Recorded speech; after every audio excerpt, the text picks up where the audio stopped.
Hi everyone. Today I'm going to talk about shared instances in StageBox. Shared instances are really useful if you want to use the same sound over and over in lots of different songs, and they're also a great way to save RAM if you're using instruments that have large sample sets. So let's take a look. I'm going to start by adding my favorite piano plugin, which is Spectrasonic's Keyscape.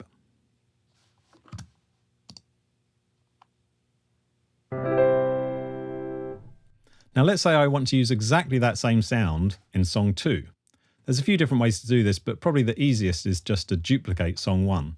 And I can do that by going to Song Options and Duplicate. Now when I do that, you'll see that there's this little shared icon that appears in the sound panel. And that's telling me that this Keyscape instance, and in fact everything in this grey sound panel, is being shared between song 1 and song 2.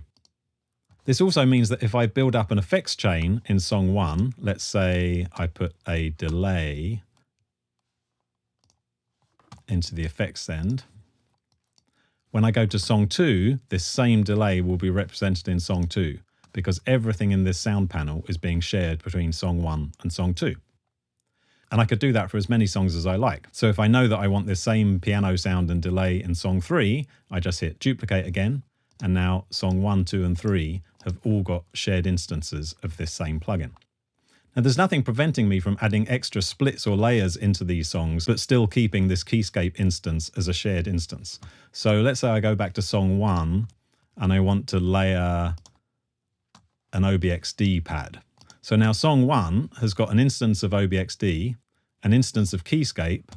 Song 2 has got that same shared instance of Keyscape but doesn't have the OBXD. So there's quite a lot of flexibility as to how you can use these shared instances and still have different settings and sounds for each song. Now let's say I want to use this same shared instance, but actually I want to have a different EQ and compressor setting on the piano. To do that, I could just put an EQ in the song effects bus, brighten that up a bit. And now even though I've got shared piano instances between song 3 and song 4, song 4 is going to be a much brighter sound because I've put an EQ in the song bus for song 4 that isn't in song 3. Now let's say I decide at some point that actually I want a bit more control over these different piano sounds and I want to turn some of them back into their own independent copies. So all I need to do is click on the little shared icon and then say, turn this sound into an independent copy. So what that's going to do is load a new instance of Keyscape just into this song, but leave all the other ones shared. Now what if I want to add one of these shared instances into a song that I've already created?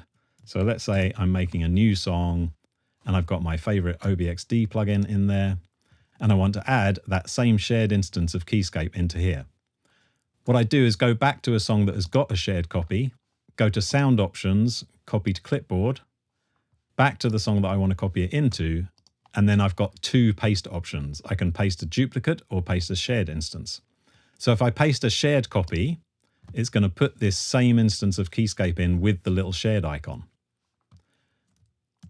I'm just going to undo that. And if I do paste as duplicate, then it's going to do the same sound with the same settings, but it's actually going to be its own independent copy and not a shared instance. So using these functions gives you a good way to manage the RAM that you're using, but also to manage how you control the sounds in your set.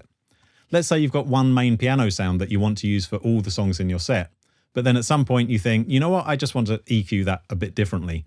As long as you've put those in as shared instances, changing any one of those instances will change all of the rest of them, and that can save a huge amount of time.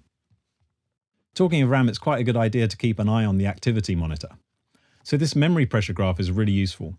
Basically, it tells you how much RAM StageBox is using, but also what kind of RAM it is. So as long as this graph is green, it means that StageBox is just using your actual physically installed RAM, which is great. If it starts to go red, it means that the RAM is starting to go into virtual memory, and that's not so great. If you start to use virtual memory, StageBox will appear to work fine, but because it's virtual memory, the OS can sometimes decide that if you haven't used that for a while, maybe you don't need it anymore, and it will kind of ditch it from the virtual memory. And that means that when you come back to play that sound, it might glitch for a second while it loads it back into actual memory.